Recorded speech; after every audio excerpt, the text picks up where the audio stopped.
നമസ്കാരം, മീനാക്ഷിയാണ്. ഐക്യരാഷ്ട്രസഭയുടെ തീരുമാനപ്രകാരം ലോകമെമ്പാടും 2025 വർഷം ക്വാണ്ടം സയൻസിന്റെ സാങ്കേതിക വിദ്യയുടെയും വർഷമായിട്ട് ആഘോഷിക്കുന്ന പശ്ചാത്തലത്തിൽ കേരള ശാസ്ത്ര സാഹിത്യ പരിഷത്തിന്റെ സയൻസ് പോർട്ടലായിട്ടുള്ള ലൂക്കയും ചേർന്ന് കേരളത്തിലെ വിവിധ ഉന്നത വിദ്യാഭ്യാസ സ്ഥാപനങ്ങൾ, സർവകലാശാലകൾ എന്നിവയുടെ സഹായത്തോടെ കേരളത്തിൽ വിവിധ പരിപാടികൾ സംഘടിപ്പിച്ചു വരുന്നുണ്ട്. ഇതിന്റെ ഭാഗമായിട്ട് 2025 നവംബർ 7 മുതൽ 4 മാസക്കാലം നീണ്ടു നിൽക്കുന്ന ഒരു പ്രദർശനം ക്വാണ്ടം സെഞ്ചുറി എക്സിബിഷൻ കേരളത്തിലെ എല്ലാ ജില്ലകളിലും സംഘടിപ്പിക്കുന്നുണ്ട്.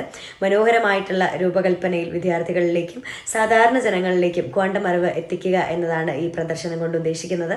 കൊച്ചി ശാസ്ത്ര സാങ്കേതിക സർവകലാശാലയിലെ centre for science in society അതിൻ്റെ നേതൃത്വത്തിൽ അവിടുത്തെ വിവിധ ഡിപ്പാർട്ട്മെൻറ്റുകളുടെയും മറ്റ് സ്ഥാപനങ്ങളുടെയും അക്കാദമിക സഹായത്തോടെയാണ് ഈ വലിയ പ്രദർശനം തയ്യാറാക്കിയിരിക്കുന്നത്. ഐക്യരാഷ്ട്രസഭയുടെ ക്വാണ്ടം സയൻസ് വർഷവുമായിട്ട് ബന്ധപ്പെട്ട് ആഗോളതലത്തിൽ നടത്തുന്ന പരിപാടികൾ കേരളത്തിൽ നടക്കുന്ന ക്വാണ്ടം സെഞ്ചുറി എക്സിബിഷൻ ലിസ്റ്റ് ചെയ്ത്